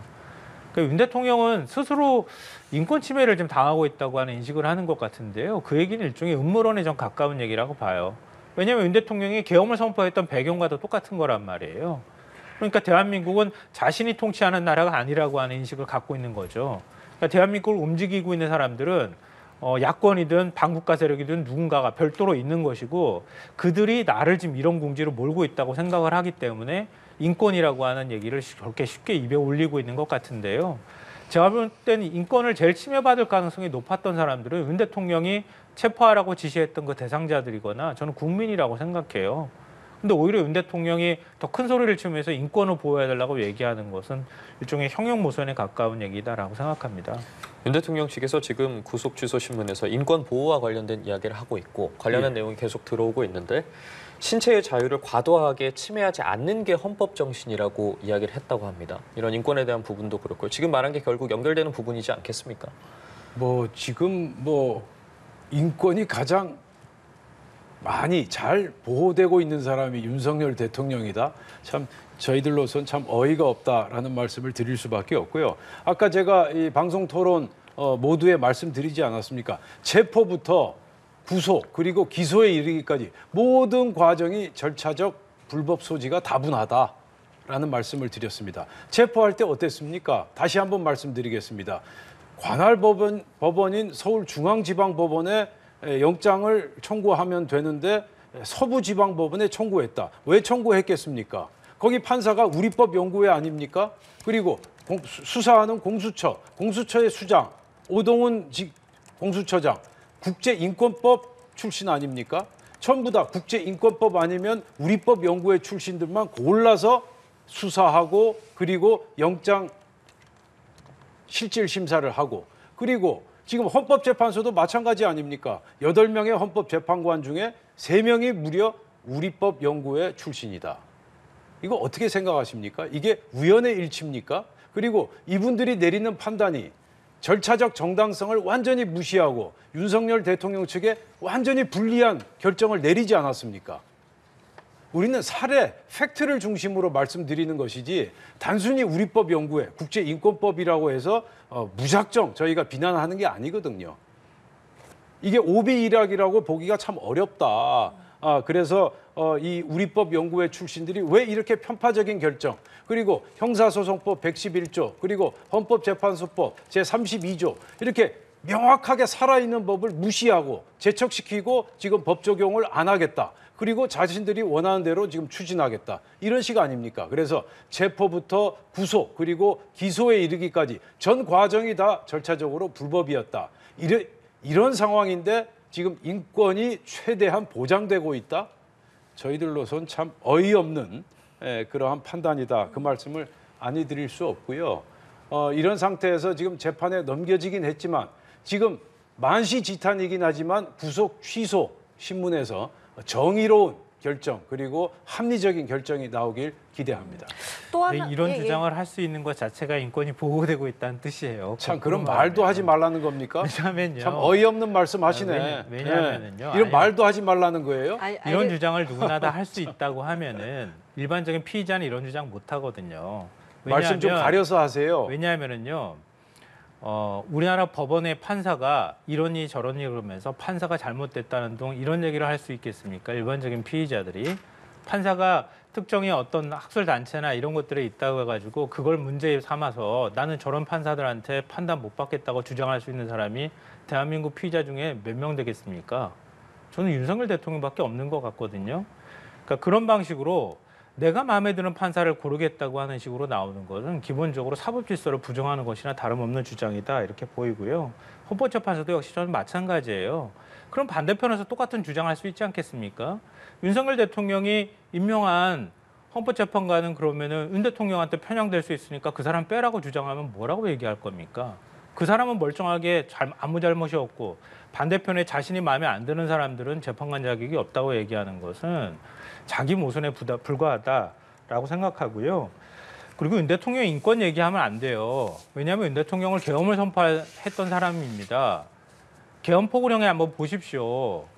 영장 없이 체포 구금 다 할 수 있도록 돼 있어요. 그리고 어기면은 그냥 처단한다고 했어요. 의사들도 처단한다고 했고요. 언론의 표현의 자유도 다 제약받는 거예요. 그러니까 언론사 단전단수 지시 내렸다고 하는 얘기 나오는 거 아닙니까? 국회도 역시 정치활동 하지 말라 그랬어요. 이건 헌법에 위반되는 겁니다. 그런데 국회 정치활동 하지 말라 그러고 그리고 국회의원들 체포하라고 지시했다는 얘기까지 증언들이 줄줄이 쏟아져 나오고 있는 상황이에요. 그런 거에 계엄을 선포하려고 했던 당사자가 선포했던 당사자가 나 인권 있으니 나 인권 보호해달라고 주장할 그런 얘기를 할 수 있겠습니까? 그게 맞습니까? 제가 답변을 좀 해드리겠습니다. 지금 소장님 말씀 중에 저희가 도저히 동의할 수 없는 부분이 판사를 선택했다? 윤석열 대통령이? 아니, 영장실질심사를 선택한 주체가 윤석열 대통령입니까? 공수처가 선택한 거 아닙니까? 공수처가 우리법 연구회 출신 판사를 찍어서 선택해서 영장실질심사를 청구하지 않았습니까? 아니, 팩트는 정확하셔야죠. 윤석열 대통령이 판사를 선택했다? 그거는 전혀 사실과 부합하지 않는 사실이다. 그런 말씀을 드리고요. 그리고 인권 보호, 윤석열 대통령은 인권을 보호받을 가치가 없다. 지금 그런 식으로 말씀하셨는데 그래서 제가 절차적 정당성을 말씀드린 겁니다. 아무리 중차대한 범죄를 저지른 사람이라 할지라도 절차적 정당성, 절차적 보호, 인권 보호는 받아야 되는 겁니다. 그게 법치주의 아니겠습니까? 지금 그것마저도 받지 않겠다? 그게 전체주의적 사고방식이죠. 그렇지 않겠습니까? 윤석열 대통령은 인권을 보호받을 가치가 없다? 내란 혐의 수괴이기 때문에 그런 논리는 정말 위험한 발상이다. 거듭 말씀드리지만 비상계엄이 곧 내란이다라는 등식 그 논리에서 빠져나오시길 간곡히 부탁드립니다. 알겠습니다. 이 얘기는 여기까지 하겠고요. 지금 또 나오고 있는 속보와 관련해서 두 분께 질문을 드려보겠습니다. 앞서 저희가 두 분께 질문을 드렸던 내용과 그대로 사실은 지금 가고 있는 것이 윤 대통령 측에서는 그러니까 공수처 수사도 이제 잘못이 됐다. 즉 수사도 잘못이 됐고 기소권이 애초에 없지 않았느냐. 검찰은 수사 기록만 받아서 기소를 한 것이다. 그렇기 때문에 이건 애초에 위법한 수사였고 위법한 수사에 기초된 구속은 취소되어야 마땅하다라는 주장을 지금 하고 있습니다. 내용에 대해서는 어떻게 보십니까? 계속 반복되는 얘기를 계속 할 수밖에 없는 상황인데요. 공수처가 자기 혼자 판단했습니까? 아니잖아요. 공수처 수사권이 있는지 없는지는 체포영장 발부를 통해 가지고 확인이 된 거예요. 그렇지 않습니까? 그러니까 공수처가 수사할 권한이 있다고 법원이 판단해 준 겁니다. 검찰도 역시 똑같은 판단을 받은 거예요. 왜냐하면 내란죄 수사를 할 수 있는 건 경찰이 수사할 수 있도록 돼 있는 거란 말이에요. 근데 검찰도 그러면 내란죄 수사 못 해야지 맞는 거예요. 근데 검찰도 역시 군 관계자들 구속영장 청구했을 때 그때 법원이 판단해 준 겁니다. 아, 수사할 권한이 있다. 그러니까 구속영장을 발부해 준 거란 말이에요. 공수처도 역시 똑같은 절차를 밟은 겁니다. 체포영장 발부받으려고 할 때 그때 공수처가 내란죄 혐의와 관련해서 수사할 수 있을까? 이 부분에 대한 판단을 법원이 판단을 해준 거란 말이에요. 그러니까 직권남용죄에 관한 수사를 할지라도 대통령을 수사할 수는 있어요. 공수처가. 수사할 수는 있지만 그 항목 내란죄 수사를 할 수 있느냐 없느냐에 관한 부분이었단 말이에요. 근데 직권남용죄 현직 대통령이기 때문에 직권남용죄로 수사하기가 어려운 상황이니 직권남용죄에 관련된 범죄로 내란죄 수사를 할 수 있도록 법원이 일종의 판단을 내려준 거란 말이에요. 그러니까 공수처 수사가 수사 권한이 없다고 자꾸 주장하는 것은 그건 사법부를 부정하는 것이나 다름없는 주장이다 이렇게 보이고요. 그리고 공수처에서 수사하고 난 다음에 검찰도 사건을 이첩을 하지 않았습니까? 당연히 대통령에 대한 공소권이 없는 상황이기 때문에 검찰로 사건을 넘길 수밖에 없는 거잖아요. 그러니까 검찰이 그래서 구속 기한을 연장해서 수사를 더 하려고 했으나 이미 그 공수처에서 수사가 진행된 상황이고 공수처에서 이렇게 수사 진행됐다고 이첩해 준 것이니 검찰이 굳이 그걸 가지고 더 수사할 필요는 없다 이렇게 판단을 했기 때문에 일단 검찰이 구속 기소를 할 수밖에 없는 상황이었다는 말씀 드리고요. 그리고 공수처에서 윤석열 대통령과 관련해서 수사를 하려고 조사를 하려고 시도하지 않았습니까? 근데 대면 조사 누가 거부했습니까? 공수처가 안 했습니까? 윤 대통령이 피해 다녔던 거 아닙니까? 나 헌재 출석한다, 변호인 접견이 있다, 병원 가 있다. 그러면서 공수처 대면 조사 거부했잖아요, 계속. 그거는 공수처가 수사를 안 했던 게 아니라 윤석열 대통령이 수사를 거부한 거죠. 조사를 거부한 거죠. 그래서 불가피하게 못하고 사건을 검찰로 넘길 수밖에 없는 건데 검찰이 윤 대통령 조사조차 하지 않고 기소를 했다? 이런 주장이 성립될 수 있겠습니까? 하나하나씩 전부 다 저는 탄핵될 거라고 생각합니다. 그 부분에 대해서 말씀드리면 예. 그렇다면 제가 한번 질문을 드릴게요. 재판 과정에서 판사가 이번 내란 혐의 이 수사 과정은 체포부터 구속 그리고 기소에 이르기까지 권한 없는 수사기관에서 수사했고 그리고 구속했고 기소했기 때문에 이거는 증거 능력으로서 인정받을 수 없다. 그렇게 판단한다면 그거 받아들이시겠어요? 그러니까 개개인의 판사의 판단이 이게 전지전능한 것이 아니다. 그 말씀을 제가 드리는 것이고요. 제가 다시 한번 돌이켜 생각을 해보면 수사 권한이 있는 경찰에서 수사했더라면 아무런 문제가 벌어지지 않았을 것이다. 그런데 지금 민주당을 비롯한 일부 정치권에서 이른바 좌파 세력에서 공수처에서 수사해야 된다라는 그런 오다를 내리고 나서 이 수사가 공수처로 넘어가지 않았습니까? 공수처는 수사 권한이 없습니다. 그래서 공수처에서 꼼수를 부리지 않았습니까? 직권남용 관련 범죄로서 내란 혐의를 수사하겠다. 이게 말이 됩니까? 직권남용과 내란이 어떤 공통점이 있습니까? 직권남용은 직권남용이고 내란 혐의는 내란 혐의일 뿐이죠. 그런데 이렇게 관계도 없는 사건을 관련 범죄로 해서 수사를 했어. 그까진 좋다 이겁니다. 그런데 정작 구속 기소할 때는 직권남용은 또 빼버리고 그리고 내란 혐의만 적용해서 재판에 넘겼어요. 이게 지금 장난치는 겁니까?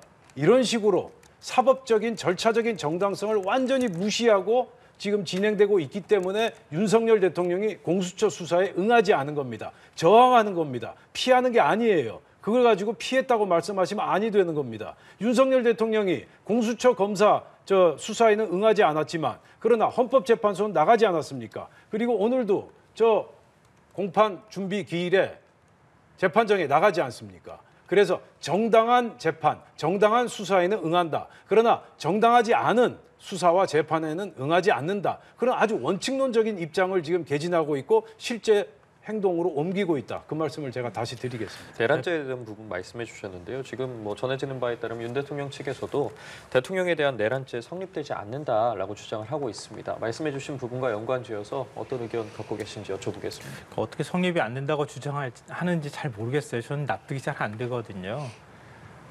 윤 대통령은 국회의원 체포 지시도 내리지 않고 국회를 봉쇄하려고 하는 뜻도 없었다 이렇게 주장하는 것 같아요. 내란의 가장 중요한 핵심 사유는요. 헌법기관을 무력화하는 거예요. 그러니까 헌법기관의 권능을 훼손하는 겁니다. 아니 조지호 전 경찰청장도 얘기를 하잖아요. 국회의원들 못 들어가게 체포하라고 윤 대통령이 6차례 전화해서 닥달을 했다고 표현을 한 것으로 검찰 기록에 나와 있잖아요. 오늘 나와서 어떤 얘기하는지 한번 보면 알 거라고 생각하고요. 국회의원을 체포하라고 계속 다그치 지시를 했다는 것도 사실이고요. 여인영 방첩사령관이 명단 만들어가지고 홍장원 전 국정원 1차장하고 한테 그 명단 불러줬다는 것도 그거 어떻게 부인할 수가 있겠습니까? 그것 자체가 이미 내란을 획책했다고 하는 얘기가 되는 거란 말이에요. 그걸 아니라고 어떻게 부인할 수 있겠습니까? 헌법기관의 선관위에 대통령 입으로 자기 스스로 얘기했습니다. 군을 내가 투입하라고 지시했다고 얘기를 하잖아요. 그 행위 자체가 이미 내란입니다. 왜 윤 대통령의 계엄 선포를 친위 쿠데타라고 얘기합니까? 그런 행위들 때문에 친위 쿠데타라고 얘기를 하는 겁니다. 일종의 자기 정적들을 제거하고 뭐 노상원 그 정보사령관 수첩까지 제가 언급할 필요도 없이 이런 행위로 볼 때 윤 대통령은 비상입법기구를 만들어서 다시 정치를 내 스스로 내 마음대로 만들어버리겠다. 이렇게 의도를 가지고 있었다고밖에 해석이 안 된다 이렇게 생각하고요. 그리고 앞서 말씀하신 거에서 딱 두 가지만 제가 말씀드리고 싶은데요. 그러니까 직권남용 혐의를 빼고 기소했다고 아까 말씀하셨는데요. 현직 대통령을 직권남용으로 기소할 수가 없잖아요. 윤 대통령 파면되면 저는 직권남용 혐의뿐만 아니라 굉장히 많은 혐의로 추가로 수사가 되면 될수록 윤 대통령의 죄목은 늘어나고 형량은 늘어날 수밖에 없을 것이다라고 생각하고요. 그러니까 수사할 수 있는 권한과 현직 대통령이기에 불가피하게 기소를 할 수 없는 것하고는 좀 구분을 해야 된다. 이 부분을 다 똑같은 것으로 보고 얘기하면 안 된다고 보고요. 그리고 경찰이 수사한다고 얘기를 해야 된다. 애초부터 그 말씀하시는데요. 여러 논란이 있는 것도 사실이기는 합니다만 경찰이 수사하는데 검찰하고 지금 또 수사 경쟁이 붙어 있었던 상황이기도 했잖아요. 근데 경찰이 수사하고 경찰이 영장을 청구할 수는 없단 말이에요. 영장 청구권은 오직 검사만 할 수 있단 말이에요. 그러니까 경찰 입장에서는 내란 혐의 내란죄 수사가 가능한 경찰이 공수처와 공조본을 구성을 한 거 아닙니까? 그래서 공수처가 경찰과 함께 수사하고 기소를 했던 거잖아요. 수사하고 체포영장을 받은 거잖아요.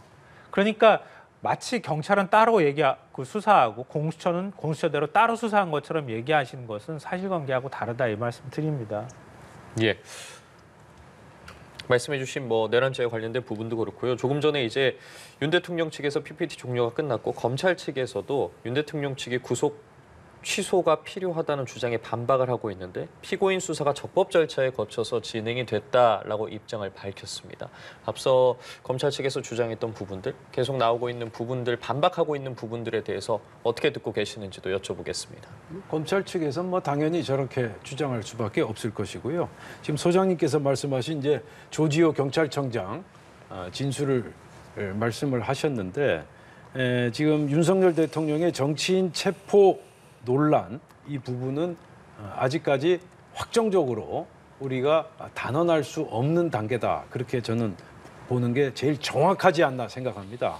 조지호 경찰청장은 그렇게 진술했다고 하고 공소장에도 그렇게 담겨 있다고 하는데 지금 검찰 진술 그리고 검찰의 공소장 이 대목이 많은 대목에 있어서 지금 허물어지고 있다. 그 대표적인 게 홍장원 국정원 제1차장 아닙니까? 정말 홍장원 차장의 지금 표변하는 카멜레온처럼 표변하는 그 진술 양태를 보면 정말 저희가 어이가 없어요. 어제만 하더라도 지금 그렇게 그 채널 A 방송에 나와서 언급하지 않았습니까? 1차 통화, 2차 통화, 3차례, 3차 통화까지 있었는데 당초 국정원장 공관 공터에서 14명의 명단을 받아 적었다 했는데 CCTV를 까보니까 그게 아니죠. 그래서 집무실에서 또 이제 받아 적었다. 그것도 서가지고 받아 적었다. 집무실에서. 서가지고 어떻게 그 명단을 받아 적을 수 있을까요? 손이 2개가 아니라 3개인가요? 예, 저 정말 어이가 없고요. 구체적으로 살펴보면 12월 3일 날 밤 10시 46분에 1차 통화에서 집무실에 있으면서 여인영 사령관과 통화했다라고 진술을 했는데 CCTV를 확인해 본 결과 집무실이 아니라 국정원장 공간 진입로를 통과하고 있었다. 여기까지는 좋다고 칩시다. 그다음에 2차 통화. 2차 통화가 언제 있었습니까? 밤 10시 58분에 있었습니다. 홍장원 차장이 뭐라고 했습니까? 공터에서 본인이 여인영 사령관과 통화했다. 그런데 이것도 CCTV를 확인해 보니까 국정원 본청 건물 내부로 이동하고 있었다라는 게 확인이 됐어요. 그러니까 본인이 여인영 사령관으로부터 명단을 받고 검거 지원 요청을 받았다 이렇게 주장을 하는데 그 정도 굉장히 드라마틱한 상황을 기억을 못했을까요? 저는 지금 홍장원 차장이 하도 지금 거짓말을 많이 하고 있어서 어떤 거짓말을 어떻게 했는지 기억조차 다 할 수 없을 그럴 정도다. 그래서 혹시 홍장원 차장이 습관성 허언증이 있는 것이 아닌가 그 점을 의심할 정도로 지금 너무 많은 말 바꾸기를 하고 있다. 그렇게 여겨지고 있고요. 그리고 사실 윤석열 대통령의 이 정치인 체포설의 가장 첫 번째 진원지가 홍장원 차장의 진술이었습니다. 홍장원 차장이 12월 6일 날 국회 정보위에 출석해서 윤석열 대통령이 정치인을 체포하라고 지시했다. 그때는 정치인을 체포하라고 지시했다라고 본인 생각까지 곁들여서 발언을 하지 않았습니까? 그리고 한겨레 신문 인터뷰에서는 한동훈 대표를 체포하라고 지시했다라고 했다가 바로 그다음 KBS 인터뷰에서는 한동훈 대표를 체포하라고 지시하지는 않았다. 또 이렇게 말을 바꾸지 않습니까? 지금 말을 바꾼 게 너무 많이 반복되다 보니까 너무나 혼란스러워서 그래서 아마 헌법재판소에서도 이 홍장원 차장의 진술을 신뢰할 수 있을 것인가? 오죽하면 다시 불렀겠습니까?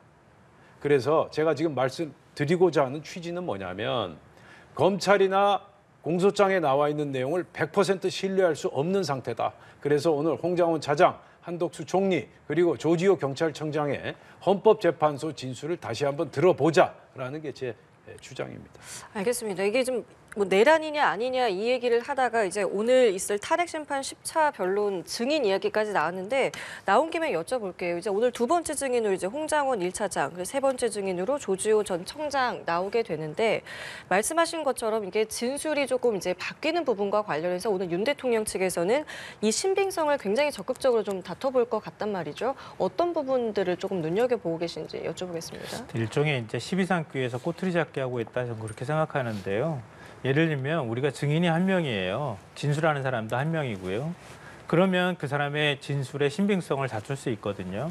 근데 윤 대통령의 뭐 예를 들면은 정치인 체포 지시는 홍장원 전 차장만 받은 게 아니에요. 조지호 전 경찰청장도 받았습니다. 조지호 전 경찰청장도 여인영 방첩사령관으로부터 전화 받아서 15명 명단 불러주는 거 그 받아 적었다가 그 다음에 다시 또 전화가 와서 한동훈 추가라고 얘기했다고 하잖아요.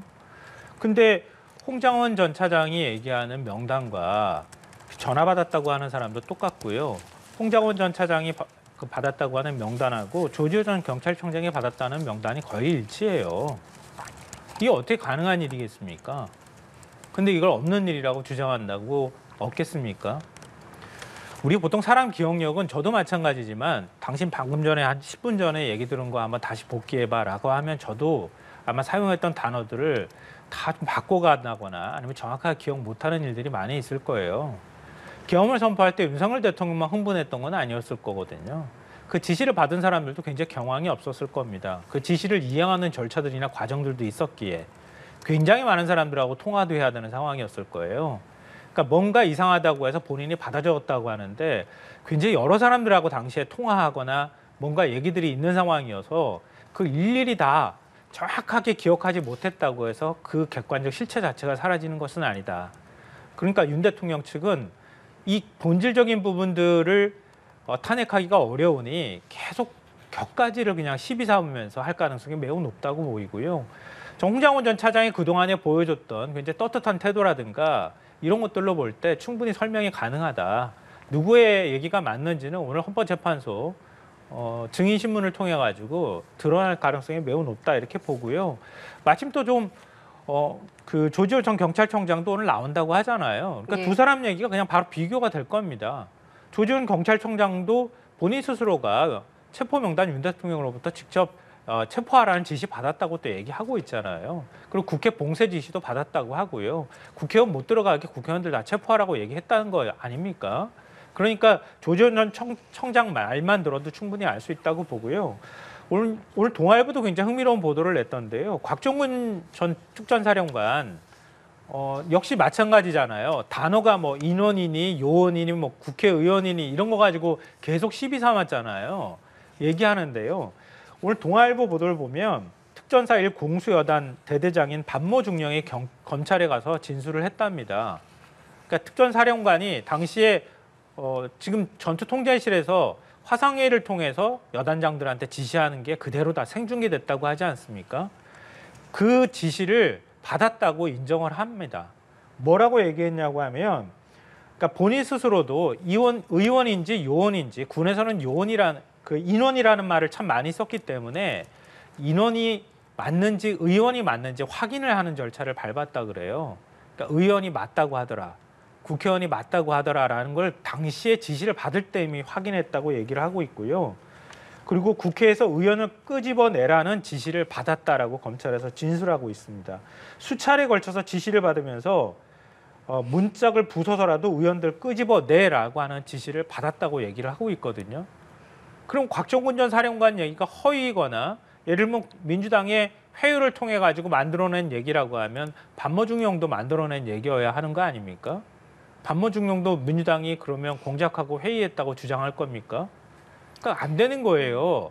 안 되는 거를 마치 되는 것처럼 자꾸 우기고 설명하려고 하니까 계속 끊임없이 이런 얘기가 나오는 거 아닙니까? 그러니까 저는 앞으로도 계속 이런 식의 윤 대통령이 주장했던 거하고 반대되는 내용이 계속 나올 거라고 생각합니다. 평론가님 말씀은 이거예요. 그러니까 한두 명의 얘기가 뭐 틀렸다, 뭐 옳았다 이게 아니라 지금 여러 명이 있기 때문에 큰 골격은 바뀔 수 없는 거 아니냐라는 말씀이시거든요. 그러니까 지금 이제 소장님은 검찰 진술 그리고 공소장에 나온 내용을 중시해서 지금 보고 계시는 거죠. 그리고 제가 지금 소장님께 드리고 싶은 말씀은 헌법재판소에서 각종 증인들이 나와서 취했던 진술 이 부분도 우리가 함께 들여다봐야 된다 그 얘기입니다. 지금 곽종근 사령관 얘기했는데 곽종근 사령관 진술은 극도로 정치권에 의해서 오염된 진술이다.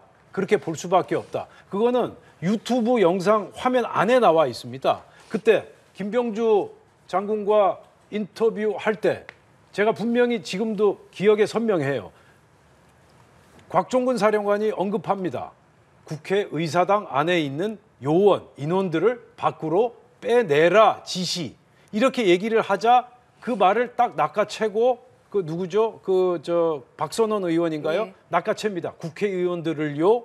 라고. 그러자 김병주 의원이 이어서 뭐라고 하냐면 본회의장 안에 있는 국회의원들을 밖으로 끌어내라. 이렇게 얘기하니까 곽종근 사령관이 본인 원래 하고자 했던 이야기를 더 이상 잊지 못하고 네. 이렇게 해가지고 지금 얘기가 완전히 둔갑되는 그러한 상황이 영상에 나오지 않습니까? 거기다가 그뿐입니까?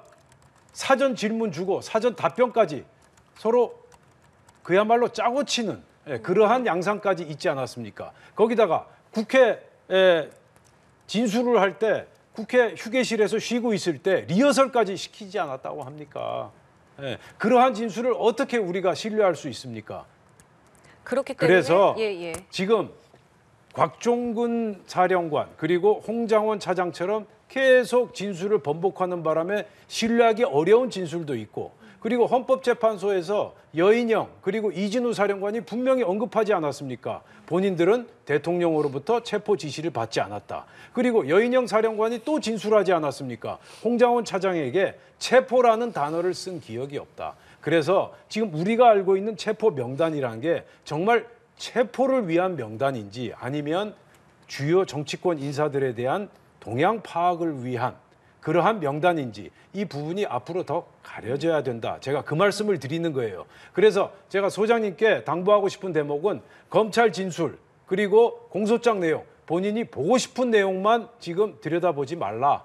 헌법재판소 진술도 쳐다보고 좀 더 눈을 크게 떠보자. 그 말씀을 제가 드리는 겁니다. 그렇기 때문에 이제 알겠습니다. 오늘 나오는 증인이 이제 중요하시다라는 말씀을 하신 건데. 근데 그 하나만 좀 제가 말씀드릴게요. 그러니까 그렇게 하도록 저도 노력하겠습니다. 근데 제가 아까 반모중령 얘기 말씀드렸잖아요. 반모중령한테 통화 녹음 파일이 있는 모양이에요. 여단장하고 통화할 때 여단장의 지시를 받을 때 그걸 휴대폰으로 녹음을 해둔 모양입니다. 그 녹음 파일 안에 싹 잡아들여라 이런 내용들이 들어가 있다는 말씀 다시 한번 그게 드리고요. 윤석열 대통령과의 통화 내용인가요? 아니요, 아니면 그러니까 곽종군과의 통화 조금만 내용인가요? 더 듣고 얘기해 주세요. 예. 그러면 곽종근 사령관의 얘기가 회유에 따르는 가짜로 가공이 되거나 조작된 얘기라고 하면 그 지시를 들었다고 하는 여단장이 어떻게 그런 지시를 내릴 수가 있겠습니까? 표현도 거의 일치하거든요. 그러면은 여단장이 그러면 가공의 얘기를 만들었다는 얘기가 되는 거예요. 그럼 여단장이 누구한테 또 회유를 당한 거네요. 그러니까 뭔가를 얘기를 할 때 사실은 세상에 객관적인 증거가 뭐야, 진실은 뭐야 이렇게 주장하면 아니라고 하면 다 아닌 것처럼 부정이 될 수 있는 사회이기도 하잖아요. 제가 말씀드리고 있는 건 뭐냐면 한 사람의 진술이나 한 사람의 증언의 경우에는 여러 오염됐을 가능성을 주장할 수 있겠지만 지금 그런 상황이 아니라는 걸 말씀을 드린 거잖아요. 그래서 지금 제일 먼저 지시를 받았다는 사람이 윤 대통령의 전화를 받고 김영현 국방부 장관한테 전화를 받고 그게 생중계되다시피 부하 지휘관들한테 지시가 내려가고 그 지시를 내릴 때 대통령이 전화를 받고 복명복창을 했다는 뜻입니다. 경례를 하고 복명복창이라는 게 뭡니까? 대통령이 지시하면 그 말을 그 자기가 외치면서 따라하는 겁니다. 그게 복명복창이에요. 그걸 여단장이 다 들었고요. 그 들은 여단장이 대대장한테까지 현장 지휘관한테까지 지시를 내려서 그 지휘관이 곽종근 사령관이 이렇게 내린 지시하고 거의 일치된 내용을 지금 얘기하고 있는 걸 어떻게 설명할 거냐는 말씀을 드리는 겁니다. 예. 이제 그 부분을 이른바 이제 전문 증거라고 하는데요. 그러니까 윤석열 대통령이나 곽종근 사령관이 아닌 제3의 군 장교 그다음에 영관급 장교들의 증언인데 그 부분을 이제 법적으로 전문 증거라고 하지 않습니까? 그래서 법적으로 전문 증거에 대한 증거 능력은 원칙적으로 부정한다. 이제 그렇게 형사소송법에 나와 있고요. 그럼에도 불구하고 신뢰할 만한 전문 증거라면은 증거로 채택될 수 있다라는 말씀까지 제가 아울러 드립니다. 그런데 여인영 사령관이 이제 그런 이야기를 했습니다. 본인 머릿속에는 기억에 없는데 본인 머릿속에 없는 기억을 제3자가 이야기하는 경우가 상당히 많다. 그래서 검찰에서 지금 부하 직원이 진술한 내용, 공소장에 나와 있는 내용들이 사실이 아닌 경우가 굉장히 많다. 그런 이야기를 했습니다. 그래서 지금 뭐 여단장이 어떤 발언을 했다고 하는데 그 부분도 이제 앞으로 들여다보고 다투어 나가야 될 그런 사항이 아닌가 저는 그렇게 생각합니다. 예, 그래서 제가 여쭤보고 싶은 건 이제 헌법재판소에 오늘 나오게 되는 조지호 전 청장이요. 말씀하신 것처럼 불출석 사유를 지금까지 2번을 냈다가 오늘 출석하겠다라고 했습니다. 그리고 지난 변론에서 수사 기록이 이제 공개가 됐기 때문에 그럼 오늘 할 수 있는 것은 이 부분을 굉장히 다시 강조를 하거나 아니면 다른 이야기를 하거나 아니면 글쎄 뭐 진술을 뭐 하지 않는다던가 뭐 요 정도 수준일 것 같아요. 근데 어쨌든 지금 마음을 바꿔서 나오겠다라고 한 거 아니겠습니까? 어떤 상황을 좀 생각해 볼 수 있겠습니까? 강제 구인을 당하는 상황일 수도 있었기 때문에 그러느니 일단은 나가는 게 낫겠다 이렇게 판단할 수도 있는 상황이라 이걸 뭐 자발적으로 나왔다고 말해야 되나 참 표현이 좀 애매모호하다 이렇게 생각하는데요. 일단 본인이 암투병 중인 상황에서 나와서 뭔가의 상황을 증언한다고 하면 전 진실되게 증언했으면 좋겠다 이런 바람 갖고 있고요. 그리고 검찰 조사 과정에서 진술한 내용들이 이미 다 공개가 된 상황이잖아요. 그러니까 예를 들면 아까 말씀드렸던 것처럼 윤 대통령 6차례 전화를 받았고 그리고 윤 대통령이 국회의원들 답 넘어가지 못하도록 체포하라고 닥달을 했고 그리고 여인영 방첩사령관하고 2차례 통화했고 아까 제가 말씀드렸던 것처럼 명단 불러줬고 체포하라는 거. 왜냐하면 영등포 경찰서를 통해서 형사들을 동원해서 체포하는 데 도움을 주려고 했던 것도 사실이란 말이에요. 부인할 수 없는. 그리고 나중에 가서 계엄을 윤 대통령은 해제하려고 했다. 금방. 이렇게 얘기를 하고 있지만 아무런 해제 지시를 받지 않았고 현장 지휘관들이 이거 그 봉쇄 풀어야 된다고 하는 건의를 해서 그 건의를 듣고 해제를 했다. 이렇게 얘기를 하고 있습니다. 그러니까 그 본인이 검찰에서 얘기했던 주장들을 오늘 뭐 어떻게 바꿀지 형사재판을 고려해서 또 말을 바꿀지 또 답변을 거부할지 이거는 알 수 없지만 그러니까 본인의 처지나 상황을 감안해 봤을 때 좀 진실되게 솔직히 자기 얘기들을 하는 모습들을 좀 봤으면 좋겠습니다. 지난번에 수방사 1경비단장 조성영 단장 대령하는 모습들을 보시지 않았습니까? 많은 분들이 그렇게 얘기하는 분들이 진실되게 말하는지 아닌지를 다 저는 알고 있다고 생각하거든요. 그러니까 조지현 전 청장도 그런 태도를 보여주길 기대합니다. 어떻게 오늘 이 변론을 생각해 볼 수 있겠습니까? 일단 뭐 지켜봐야 되겠죠. 제가 뭐 섣불리 전망하는 게 어떤 의미가 있는지 잘 모르겠고요. 지금 소장님께서 말씀하신 대로 일단은 윤석열 대통령에게 불리한 진술을 할 가능성이 큰데 제가 지난 지금 10차례 변론 과정에서 느낀 건 예. 섣불리 예단하지 말자. 당초 이제 누굽니까? 곽종근 사령관, 홍장원 차장, 특히 이제 홍장원 차장의 메모, 이건 뭐 빼도 박도 못하는 증거라고 생각했는데 이게 시간이 가면서 허위일 가능성이 무척 많아졌고 심지어 홍장원 차장은 4일 새벽, 그러니까 12월 3일 날 계엄 선포됐고 그 다음 날 새벽이죠. 민주당 박선원 의원과 문자 메시지까지 주고받았다는 거 아닙니까? 그리고 정치권 인사들과 수시로 전화 통화하고요. 그러니까 홍장원, 곽종근 이런 분들의 진술이 상당히 오염됐을 가능성이 크다. 계엄 당시에는 저희들이 몰랐죠. 그런데 저희들이 몰랐던 사실들이 하나둘 밝혀진다. 이런 상황에서 조지호 경찰청장이 오늘 어떤 진술을 하는지 저로서는 섣불리 예단하지 않는 게 좋겠다. 그런 생각이 듭니다. 저는 헌법재판관들이 굉장히 종합적으로 판단할 거라고 봐요. 예를 들면 윤 대통령 측이 계속 주장해왔던 것처럼 계엄이 선포되고 난 다음에 폭도가 국회에 난입할 가능성도 있고 그래서 질서 유지 차원에서 계엄군을 투입하고 경찰을 투입했다 이런 주장들을 하고 있는 거잖아요. 근데 객관적 증거가 국민들 눈에 다 남아 있는 거잖아요. 계엄군이 국회의원들을 보호하고 국회를 보호하기 위해서 간다고 하면 국회 울타리 바깥에 있어야죠. 왜 국회 의사당 안에 들어가서 유리창 깨고 국회에 들어갑니까? 그리고 질서 유지 위한 목적이었다고 하면 국회 전기를 왜 끊습니까? 국회 바깥의 전기를 끊어버려야지. 그렇지 않겠습니까? 상식적으로 말이 안 되고요. 경찰한테도 질서 유지를 위해서 폭도를 막기 위해 경찰을 그렇게 투입해서 병력을 투입했다고 하면 국회의원이 국회 들어가는 거는 열어주고 일반 시민이든 폭도든 구분하기 어려우면 국회 관계자 외 다른 관계자들을 막아야지 맞는 거잖아요. 근데 국회의장이 국회 담을 넘어가요. 국회의원들이 시민들이 엉덩이를 떠받쳐줘야지 국회 담 혼자서 못 넘거든요. 그러니까 저도 국회 자주 가봤지만 그 혼자서 넘기 어려운 곳입니다. 높이로 봐서. 그 시민들이 받쳐줘가지고 넘겨줘야 넘어가는 상황이었는데 그게 어떻게 질서유지입니까? 국회 질서를 유지한다는 건 명분일 뿐이고 명목일 뿐이고 핑계일 뿐이고 결국 국회 기능 정지를 위한 목적이었다라고밖에 해석할 수 없다고 하는 거죠. 그건 관계자들이 다 일치되게 지금 진술하고 있는 내용이기도 합니다. 예. 그 부분은 이제 제가 추가로 말씀드리면 국회 출입을 통제한 시간도 있었지만 국회 출입을 허용한 시간대도 있었습니다. 그러니까 통제와 출입 허용을 반복적으로 하면서 질서 유지 차원에서 했을 수 있고 그리고 이제 김영현 장관이 언급한 것처럼 시설 확보 및 경계 차원. 그래서 유리창은 왜 깨고 들어갔느냐.